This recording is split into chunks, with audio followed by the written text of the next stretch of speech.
unique opportunity to have that interaction with everybody and really be part of the whole community of CRM practitioners, vendors, providers, service providers. I think it was a fantastic event. I think we've reached a point where CRM is ready for the next revolution. And this conference really brought the right content to set the pace for that. It is the main event for our industry. It pulls together the who's who of the industry. Some of the most recognized, established, esteemed thought leaders come together for this event every year. Everything I wanted to come for has happened. So it's been great. It really is a great event that just keeps getting better.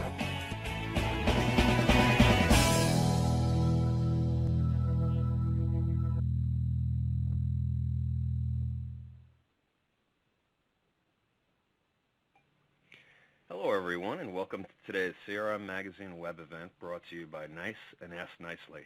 I'm Bob Fernikes, and I'm the publisher of CRM Magazine, and I'll be the moderator for today's broadcast.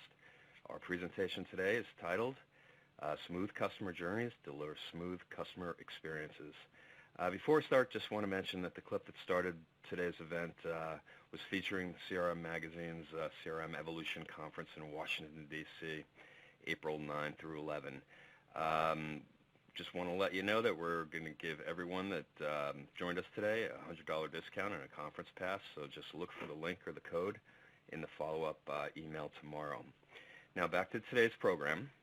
Just to explain how you can be part of today's event, we'll have a Q&A session at the end, so if you do have a question during either one of the presentations, just type them into the question box and hit submit. We'll get to them at the end of the broadcast, and if for some reason we can't get to it, we'll follow up with email response within a few days.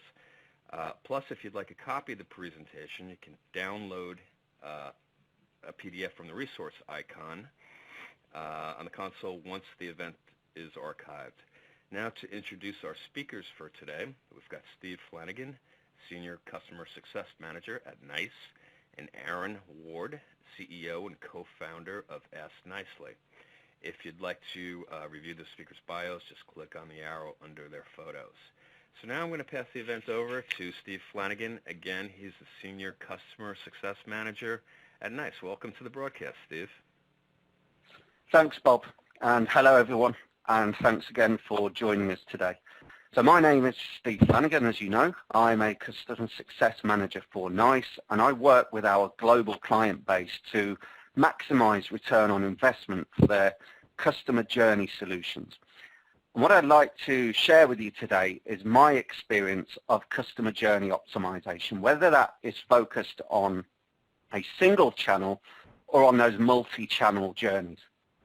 And I'd like to start by talking about the typical challenges that organizations face today in meeting their customer expectations. We'll then take a look at journey optimization maturity and move on to measuring journey excellence before I share a couple of case studies on journey optimization. Now, when it comes to journey experience, customers have a very different level of expectation today, and that's based on all of their experiences with a multitude of companies. They no longer compare you to the peers within your industry. They now compare you to any organization that they have a relationship with. And that means that their expectations are very, very high. If we take the first point here, know my story, and think about how a company like Amazon recommends based on previous purchases or interests. And that's what customers demand now when they say, I expect you to know me. And that second point, the demand for a speedy resolution, means it isn't good enough any longer to take an action in the call center and to advise your customer that you'll get back to them in 3 working days. And that leads to questions around customer effort. Now, people in general don't appreciate effort, and when you have to expend effort to deal with something you're paying for, that becomes an even bigger issue. And obviously, there's a very close correlation between customer effort and loyalty for many organizations. Now, that final demand of personalization, that actually loops back to know my story. If you have all of this information, I really expect you to use that to make my journey smooth, whether that's through dynamic IVR routing optimizing my account online to focus on relevant life cycle events, or even proactively addressing my near future requests. And the overall theme here is that these customers are not asking too much. These are things that you should know and be able to deliver on, and they don't simply focus on transactions, but on journeys. So the million, or possibly these days billion-dollar question here is, why do we need to address these demands? And to quote the researchers, customer experience is now the new battleground. In the Salesforce 2020 customer survey, it was determined that customer experience has overtaken price and product as the key brand differentiator. And if you look at the numbers in these two quotations on the slide, the only difference here is a 0. We've got an 8-0 versus an 8%. However, they're very, very different in terms of how organizations feel they're serving their customers and how those customers feel being served. Now that opens the questions about how do we effectively measure the success or otherwise of our journeys.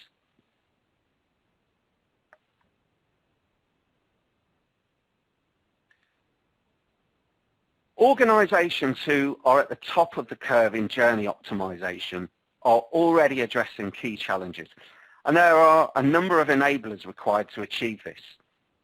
These organizations are focusing their attention on customer experience across channels and not relying specifically on feedback that may be targeted at an individual transaction.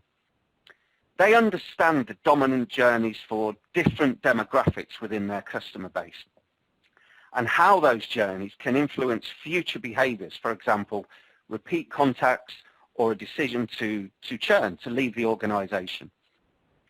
And they are providing journey visibility across the enterprise, which is critical to breaking down that silo approach that we still see in channel optimization, which is often to the detriment of other experiences across different channels. And probably the most critical thing that these organizations are doing is they have the ability for those customer journeys to be analyzed continuously and effortlessly to ensure that any subtle or significant changes in demand are quickly identified and that any optimization efforts are measurable as soon as they occur. Now the maturity curve that we have here shows different approaches that we see that are being taken to optimize journeys. And even at the most basic level, it is possible to analyze customer journeys, but this relies on a number of areas. You need an accurate hypothesis. What is it that you want to measure? You need to be good at data extraction and data connection. And then, of course, there's the effort involved in the manual analysis.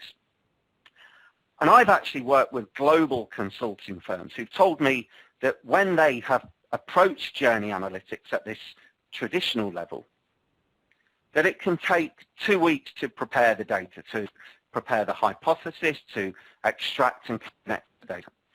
It can take a number of people, 5, 6 people, to analyze, and 2 weeks to finalize those results and recommendations. The challenge there is that by the time that cycle is closed, it may be too late, or the bigger problem is the same effort has to happen again to measure the impact of any changes made. Now, in a recent engagement that I've had with a UK-based telecoms company, we talked about the ad hoc approach. And for their ad hoc analysis, they spend 40% of their time writing SQL code to extract the required data. Now, the question here is, what if your original hypothesis is wrong and you don't have the right data? You're going back to square one. The next level of maturity is around the operational approach. And I see many examples of fantastic optimization of an IVR channel or a website or a mobile app. Yet there is little or no understanding of the impact, whether that's positive or negative, on how that affects the journey in other channels. So coming back to that point we made earlier about silos. So the ultimate goal here is to achieve the strategic maturity level. And that enables journey analysis and optimization to occur quickly, with very little effort, and to provide the capability to measure the impact of those changes immediately, and again, without effort. It also provides the ability to look through the lens at journeys for any possible scenario, to identify the customers who've been involved in that journey and to determine the complexity of those journeys.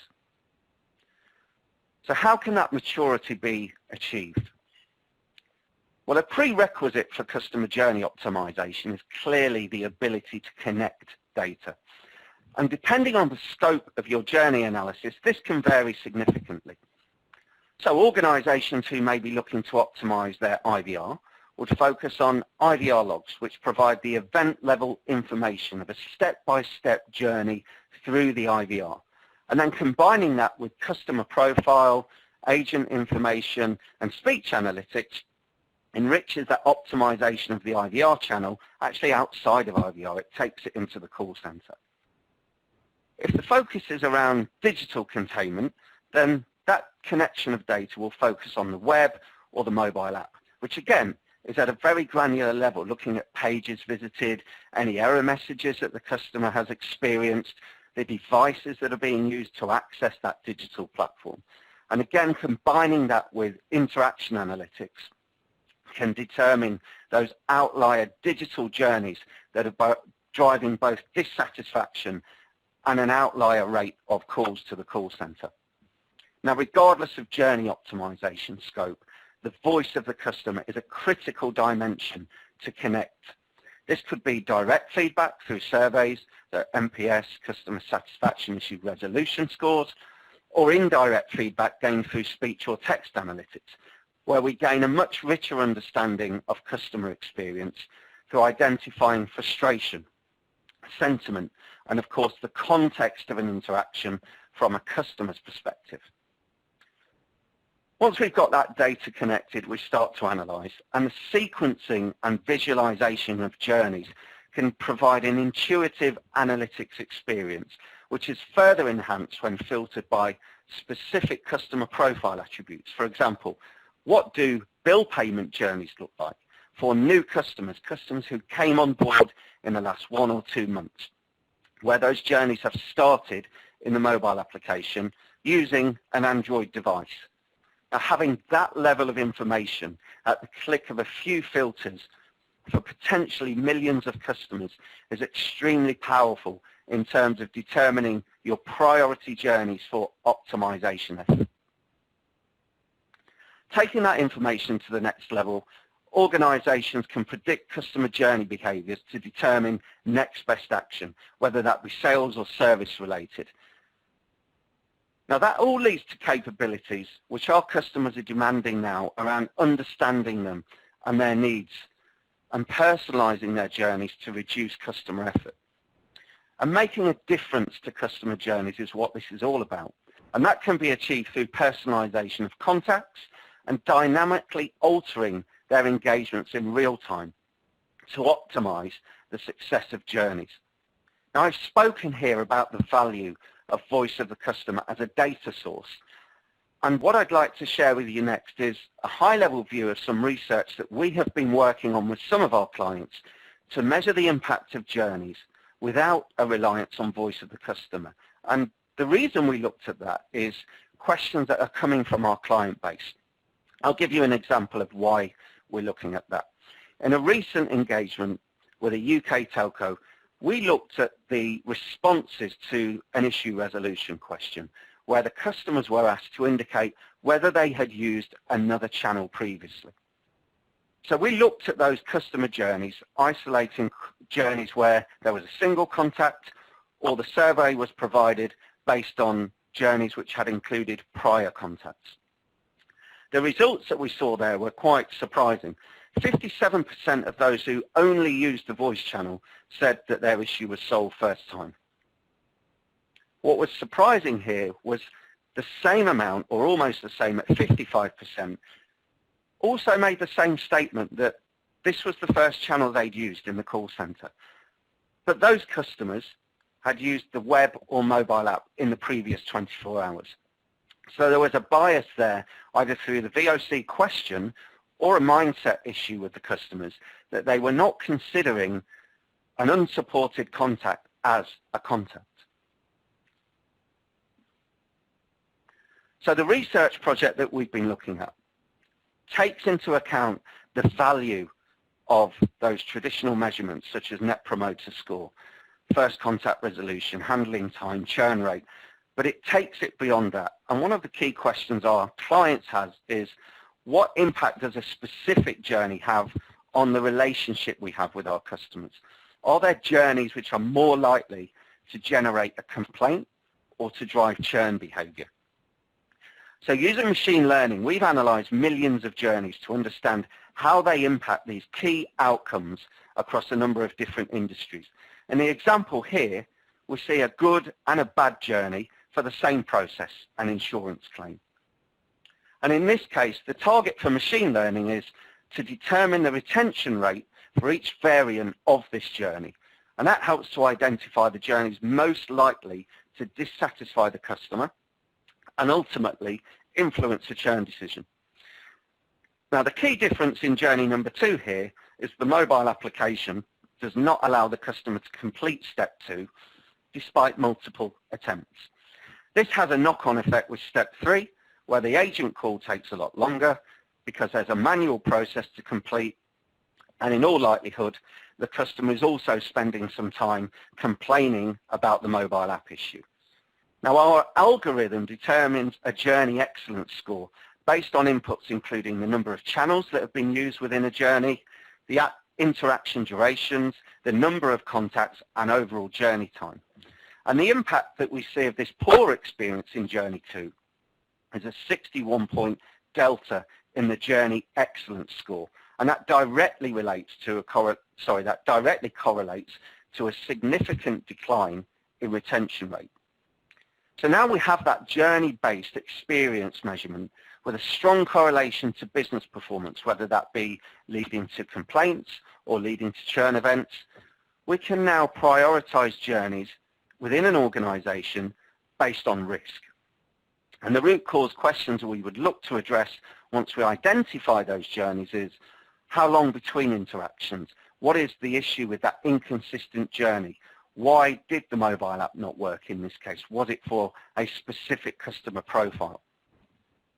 Now, Journey Excellence Score is an absolutely new way to measure customer experience, which we plan to launch into the CX market around the middle of this year. But I wanted to give you a preview of what we've been working on with some of our clients. So I'd now like to share a couple of use case examples on journey optimization. The first one focuses on the IVR channel. This case study is for a major global brand who receive around 48 million calls annually to the IVR. The lack of visibility on dominant IVR journey paths and being unable to link to that very rich speech analytics analysis was a key issue for this company. They were also unable to determine the efficiency of an upsell process, which was very dynamic in terms of authenticated customers being targeted. However, they couldn't measure how successful that was. And their final point was around being unable to determine the difference in customer behavior through the IVR based on demographics. Now, our analysis exposed a number of issues with existing dynamic routing based on the customer profile, which is leading to irrelevant offers being made to customers. And the power of combining the IVR journey and speech analytics allowed us to uncover inefficient routing based on natural language recognition. And in some cases, we saw up to 40% of calls being directed to the wrong agent skill groups. Being able to analyze the IVR journey by profile provided us with some interesting behavioral stories where we saw customers with combinations of specific devices and customer value far less likely to engage in self-service activity, which led to significant deltas in containment rates by customer profile. And as you can see from the benefits section of this slide, a significant call reduction program was possible for this organization, addressing almost 8% of their annual call volume. The next case study is much wider in terms of cross-channel. And this had a focus specifically on digital containment and, again, customer behaviours. This was a UK telco, in fact, the one that I referenced earlier with regards to their VOC surveys. They're also focused on complaints, which had been a very sore point for this organisation, as they'd had a significant fine from the regulator in recent times. Now, by identifying customers across all channels, we were able to build a contact profile that could be viewed by any combination of attributes such as customer value, device type or location, which allowed us to identify a group of customers who were not digitally active and also made significant numbers of calls to the call centre. From a digital containment perspective, we identified the speed at which customers moved from digital to voice. For example, those using web moved faster to the call centre than those using the mobile app, which was surprising. And iPhone users were more demanding than Android users. And looking at complaints, which had been a major issue for this organisation, we determined that a quarter of their journeys ending in a complaint had been engaged in a human-supported channel in the previous 7 days. And when they were surveyed on those contacts, a huge amount of those customers indicated they were dissatisfied in their NPS scores. So using those indicators, we were able to help this organisation to implement a predictive model for complaints. The overall output of this particular process was almost a 6% call reduction through the targeting of non-digital customer groups and the optimization of poorly performing journeys. To close my part of the session, I'd like to very briefly touch on the journey analytics maturity from the NICE Nexidia perspective. This starts with the contact center, using unstructured data that can give accurate insights into optimize not only the customer's interactions, but also how to better contain traffic outside the contact center. That naturally grows into IVR optimization, because many of those insights will point to problems in the IVR. And then moving on into digital, we begin to uncover more analysis around optimizing through digital containment.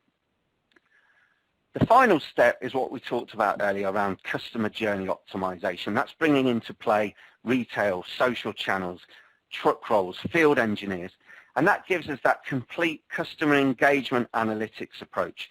That helps your organization to understand your customer, putting you on track for positive business transformation.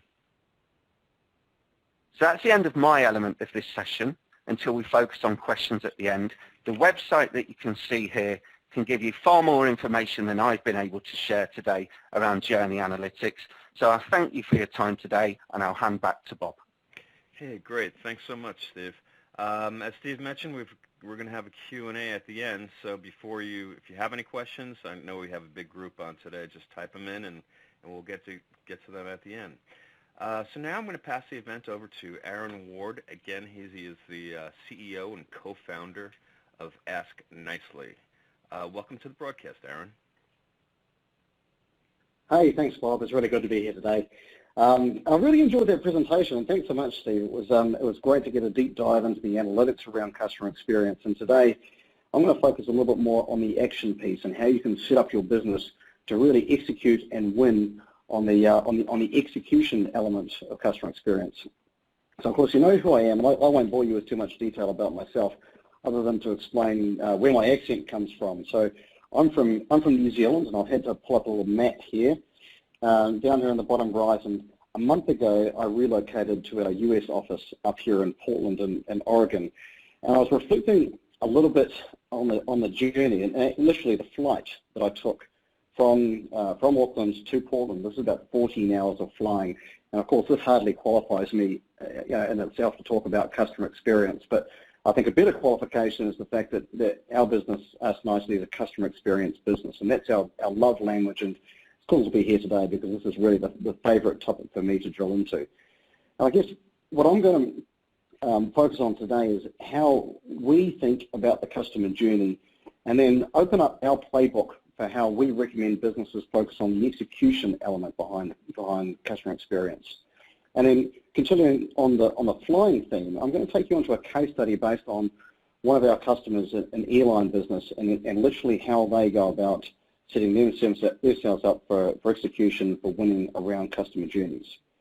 So let's first just set the table on what we think about when we talk about smooth customer journeys. And we have a very simple definition, and in this business we like to keep it simple, and that is a smooth customer journey is when the experience that a customer receives matches the expectation that they had when they went into it. And of course that's about as simple as it gets. And let's maybe take that up another level, and I'll wrap some complicated mathematical algorithms around that. And so here we go. So if the experience equals the expectation, then the customer is happy. And of course I'm being a little bit tongue-in-cheek here, but I think that sometimes when we think about customer experience, we can complicate the way that we talk about it, and sometimes get a bit overly analytical and strokey-beardy about it. But at its core, it is that simple. And I guess the key point here is that this stuff is really important. And like Steve was saying, it's more important than ever before. If we think about the core tenets of businesses today that work, that break through and that outpace their competitors, are built on a core of happy customers. And obviously, when you're delivering an experience that matches the expectation that customers had, then they're going to be happier. And the outcome of that is that customer is much more likely to come back for more, to spend more over time, and to refer you to your friends. And the way that we look at this, these are now the modern levers for growth. And I guess here is where the world has changed a bit, because we think about the decline in effectiveness of traditional marketing. As a marketer, my customers are no longer watching my TV ads. They're missing my billboards. They're not opening my direct mail. They're making their purchase decisions based on what their friends are saying, based on recommendations and based on reviews. So if I'm a CEO or CMO looking to grow my business, then I've really got to focus on delivering an experience to my customers that has them coming back for more, spending more, and recommending them to their friends. And that's really the core of what success today looks like. So back to that simple idea. Yes, it's a simple construct, but is it easy to deliver on? And I guess this is where it starts to get a little bit more difficult. If we think about this for a second, I totally agree with Steve's point where he said that 80% of businesses think they deliver great customer experiences, where only 8% of their customers agree. And I guess it comes down to this idea that it's not enough to design a great customer experience. It's not enough to even deliver a great customer experience to a portion of your customers. You need to deliver that experience every time and for every customer. If you think about a business like Uber, where one bad ride can land you on the front page of the New York Times, it really underlines the importance of being able to deliver repeatedly every day for every customer.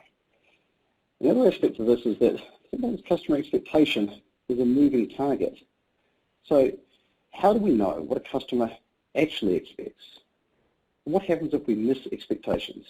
What if their expectations change? And how do we know? What is the instrumentation that a business needs to be able to keep a finger on the pulse of what customers really want and what your business is actually delivering on a daily basis to all your customers? And that's where we're focused on in terms of execution. I think again, to Steve's point, this stuff is hard, and there are a lot of businesses that get it wrong. And it really comes down to these 3 points.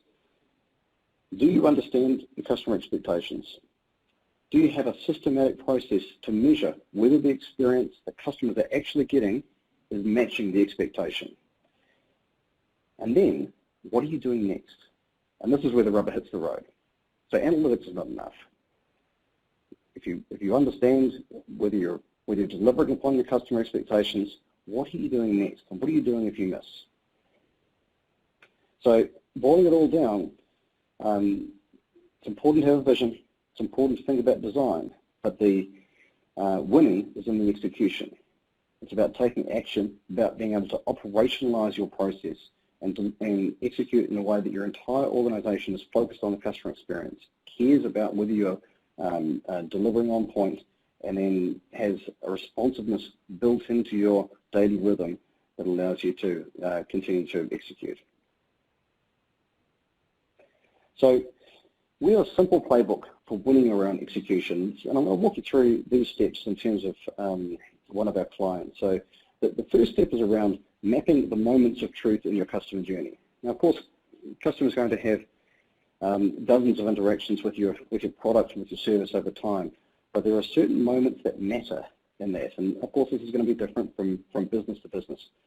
But it's key to be able to boil down where are the moments where you need to actually deliver, where is the customer expecting you to be there for them. So the second step is around collecting feedback, and we believe in the Net Promoter Score framework as a way to do this and to measure whether your experience is hitting the mark on a real-time basis. I'll walk you through that in a bit more detail in a second.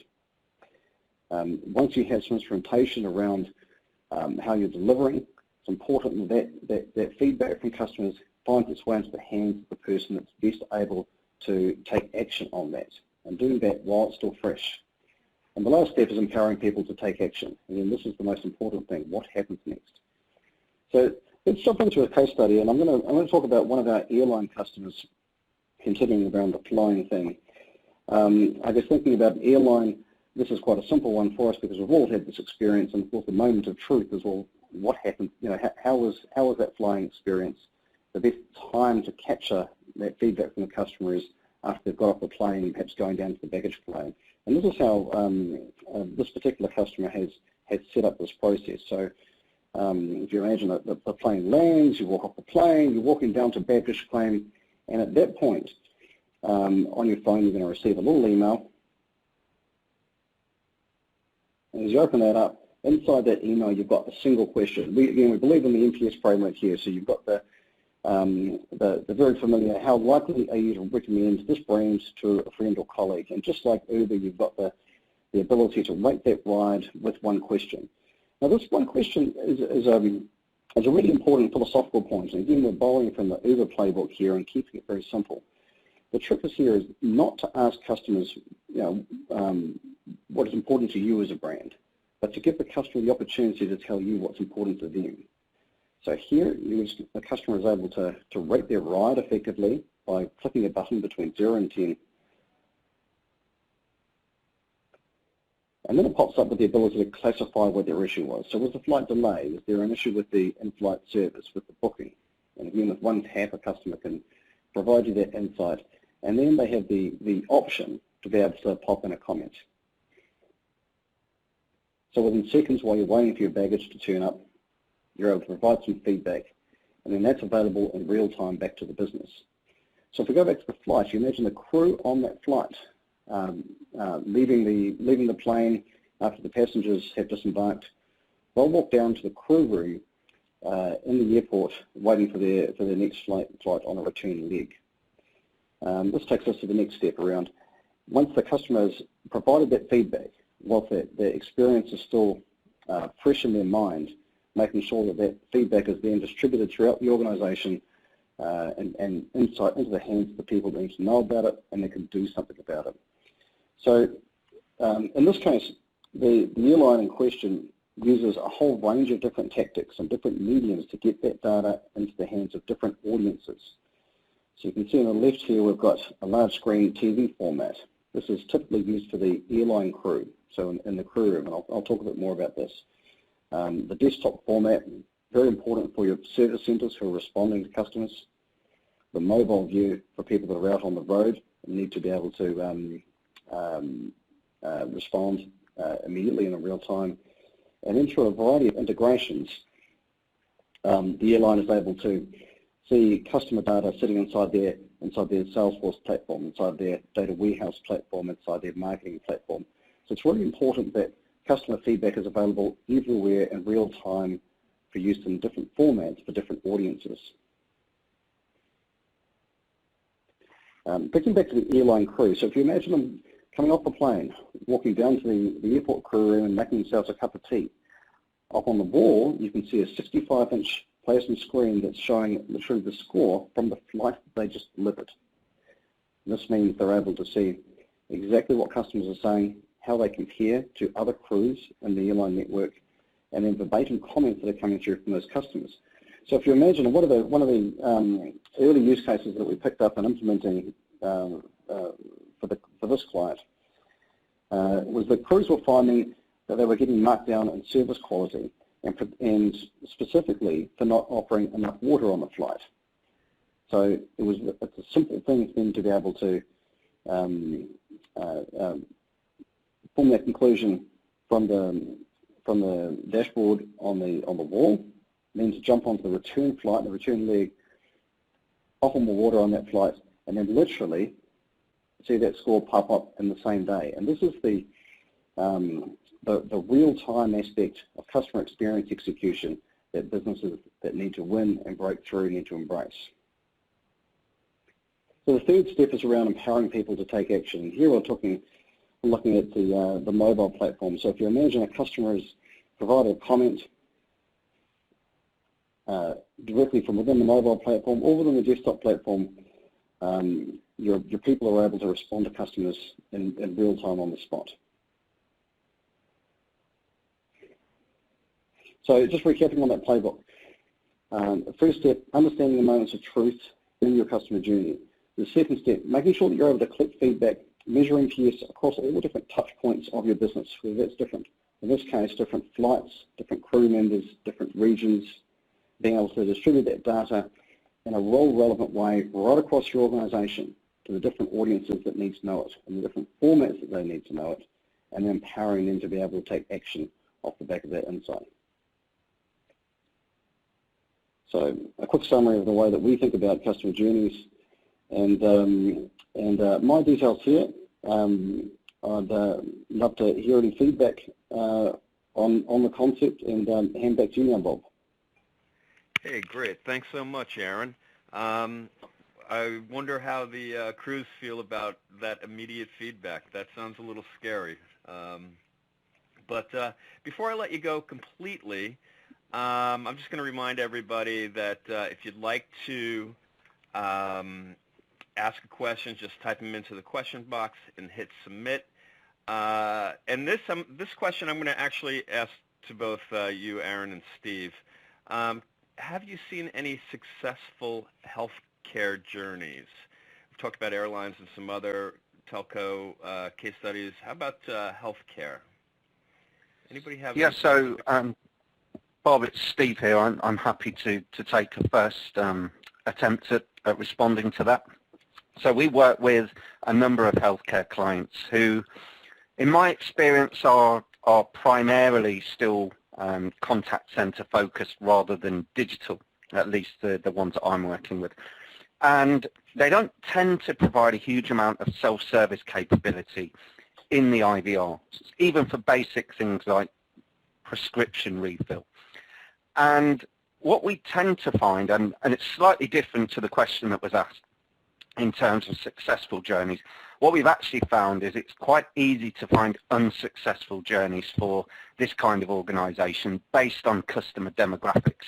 And a very obvious one, but obviously it doesn't become obvious until you have this capability, is around the age of the callers. And we typically find that containment rates in the IVR are dropping significantly as the age increases. And realistically, when you get to callers of the age 85 plus, they're effectively requiring to speak to an agent in almost every case, but quite often they're finding it difficult to navigate through the IVR. So a kind of quick win that we would always recommend to these organizations is, look, you're going to find that this customer needs the support of an agent anyway. Let's just take the whole routing process out and get them through to an agent immediately. It reduces the effort for the customer. It doesn't increase the call volume because they're going to need an agent at some point, but it just makes it a much smoother process overall. Okay, great. Actually, we have a very similar question. They want to know if... Actually, if I can just pop in on the healthcare question. Yeah, okay. Yeah. So I find this an intensely interesting space, and if we look around the world at the clients that we have, particularly in markets where healthcare has become more competitive, we've seen a huge lift in the emphasis on customer experience. The businesses that I find most interesting are the ones that are operating multi-location service businesses. You think about a chain of medical clinics, not dissimilar to the airline incidents. It's important in terms of a moment of truth to make sure that when a patient leaves the clinic, that they're happy with the experience. Maybe not the outcome necessarily, but they're happy with the experience that they've had with that medical clinic. So again, our philosophy is capture that feedback while it's fresh and make sure that's delivered back in a role-relevant way through back to the healthcare clinic. And this is about being able to slice and dice customer happiness and NPS specifically by clinic, by practitioner, and by the nature of the medical treatment that they've received. And you can get that feedback directly back to the practitioner, just like an Uber driver would get their feedback. But in terms of multi-location service businesses, being able to roll that up so a CEO is able to see which of the clinics that are performing best from a customer experience perspective, which of the practitioners are doing better and worse, where are the opportunities to improve, and do we have issues with particular services that need to be focused on. Great. I think healthcare is one of those areas that's seen really tremendous, growth and improvement in their customer experiences in the last decade or so. Same question. How about utility? Do either one of you guys have any experience with successful utility clients? Okay. Yeah, we have a number of utility clients. Okay. Particularly the Southern Hemisphere, again, in competitive markets. So one of the things that we find that's interesting in those businesses is typically utility clients, along with telcos like Steve was mentioning, they typically suffer very low Net Promoter Score rates and often struggle to even be above zero. And I think the nature of those types of businesses is that if you think internally from a culture perspective, often your call centers are jammed with complaints, and it means that from I guess just from a customer care perspective, often the mood in the room is very, very negative. What we find is if you can make the experience of providing feedback very lightweight, it often services a lot more positive feedback than negative. It helps businesses like telcos and utility businesses understand the extent to which they are hitting the mark and which they are meeting expectations. We find it's really interesting the effect that has in terms of driving culture up and helping catch people doing things right. Catch people doing things right. I love that. Hey, yeah. Hey, I think I would, Bob. I think I would add to Aaron's point there around the challenge that utilities have is, you kind of don't really go shopping for your utilities. You have to have them, and so they generally, are dealing with problems. It's not people calling in to buy more electricity or the latest electricity. And by using speech and text analytics, and again, I think it's really important to look at how all of these analytics opportunities complement each other. I'm a big advocate of voice of the customer. It should be embedded within your journey optimization. But speech and text analytics can actually drive out the root cause of those complaints and those issues that customers have very, very quickly. So, the voice of the customer, excellent. You absolutely need to overlay that over any journey as far as I'm concerned as well. Great. Steve, how long does it take to deploy a typical journey analytics program? So most of the organizations that we work with will start at that kind of mid-level of maturity around IVR optimization for customer journey, because you're then connecting the IVR and the voice channel. And we can have those IVR event logs, the step-by-step elements of the journey into the IVR, the customer profile, and the agent information up and running within a matter of 2 to 3 weeks. There's obviously an element of refinement, but what we're giving them is that visualization of the dominant journeys and the ability to drill through into those complex journeys and be able to analyze the root cause, whether that be a failure in the design of the IVR, an issue with the agents who are taking the calls and not answering the questions properly, or if it's just the way that certain customers behave within the IVR. So we can have that within 2 or 3 weeks.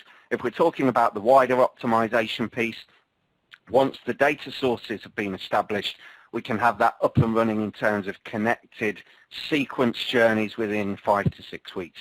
And that's where the benefits start to kick in. Great, great. Aaron, how should businesses think about building a culture around customer experience? The culture question, I know it's a big one. That's a tough one, and it is a big question. In fact, that is the critical point that really makes the difference between businesses that really break through, and others that just sort of talk about it. Just at a practical level, that the simplest and I guess first step that we recommend to customers is to move to a daily or even real-time approach to capturing customer feedback. The old approach used to be that once a year or twice a year you would roll out a long survey to all of your customers that very few people would answer. And on survey day, a lot of people would coalesce around a big boardroom table and look at a 50-slide presentation and get very strokey-beardy about the results and all promise to do better next year and promptly forget about it. So if you turn that into a daily process where on a daily basis, everybody in the organisation is hearing about the feedback from the customers that are relevant to them, that are under their management, then that transforms the culture almost immediately. So I think that would be the first step. And the second step is to be able to, if you can do that in a relevant way and start creating targets and transparency and conversations around real customers, not charts and trends, but actual customer stories that a CEO can get involved in. These are the things that start to move the needle. Great, great. Hey, Steve, can you, you guys have both been great using real-world case studies. Can you think of a case study where Journey Analytics really benefited from speech analytics? Yes, I think actually the case study that I talked through earlier around IVR optimization was a good example of that, of how Nexidia Speech Analytics gave us that enrichment information to indicate that calls were being misrouted. So what we were looking at there was the translation of the natural language being used by customers, connecting that to the IVR exit point, further connecting it to call reasons in the contact center, and of course understanding whether those calls were then being transferred out to other agent skill groups. So having that enrichment piece of both understanding the journeys, whether they're successful or failing, but the context of the journeys that speech analytics, and I would add in voice of the customer brings, is absolutely essential. Great, great. Here's a question for you, Aaron. When measuring customer experience, what's the best practice on choosing which customers to survey? And also, just for my own edification, is there any way to sort of account for the people that usually speak up that have had a bad experience? So maybe we'll just start with the first part of the question first. What's the best practice on choosing which customers to survey? Well, I guess that's murky waters, because if you're making a decision around which customers to survey and which customers to ignore, I guess you're making an assessment on some being more important than others. I guess the old-fashioned approach to this was to choose a statistically significant sample of customers, so that you could get a metric to put on a board report or put on a chart. And I guess this is where the world has changed significantly. And again, going back to the Uber case study, I think they dramatise quite well the importance of asking every customer. So that's very much the philosophy that we run to. So first point is make sure you're doing it daily. And the second point, ask people at the right time, which is just after they've had an experience on a moment that matters. And the third thing is make sure you ask everybody. And again, the Uber experience shows if you can make that experience of collecting feedback or providing feedback as lightweight as possible, people are not turned off by that. In fact, people are starting to expect the ability to give feedback in a very simple way more and more. So very much our philosophy, ask everybody. Okay, great. Hey, Steve, what are the typical quick wins that can be found in the beginning of a Journey Analytics program? Did I ask you this already? I can't remember. No.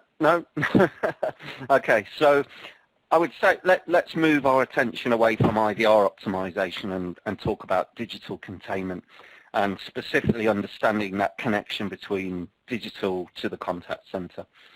So having that granular view of page-by-page journeys, whether that's in the web or the mobile app, gives you an understanding of your dominant unsuccessful journeys. Being able to then, again, at risk of repeating myself, link that to speech analytics and drill down to listen to the relevant calls, and maybe that window between the web and the voice or the mobile app and the voice is a 1 hour window, so you know that those journeys are actually connected. That provides you with that 360-degree view and allows a very, very speedy decision to be made in terms of what do we need to do here? What are the customers experiencing? We can see the transactional journey. What is it that they're telling us that enriches our understanding of where that's going wrong? So I think digital to voice very, very quickly surfaces frustrations that customers have in those digital platforms. On the flip side, you can look at it the other way and look at the calls that you're receiving and understand which of those calls are preceded by a high volume of digital traffic. And do you have a digital solution that could stop some of those calls coming in? Great. That looks like all of the questions that we have. You can always contact our speakers at any time. They've got their contact information on the slides. I'd like to thank everyone that showed up today and viewed this presentation. We had a very large group, which is good. I'd also like to thank our speakers. We've got Steve Flanagan, Senior Customer Success Manager at NICE, and Aaron Ward, CEO and co-founder at AskNicely. And as I said before, if you'd like a copy of the presentation, you can download it once the event is archived. If you want to review the event or send it to a colleague, you can just use the same web address that you used for today's event. It'll be archived for 90 days. And you'll also receive an email with the URL in it tomorrow. And just for participating today, you could win this Echo Dot. The winner will be posted on Destination CRM on March 30th. So just visit our website and see if you're the winner. Plus, if you'd like to join us, like I said before, at CRM Evolution in 2 weeks, April 9 through 11, look for a link code in the follow-up email tomorrow for a $100 discount. That concludes our broadcast for today, so thanks for joining us.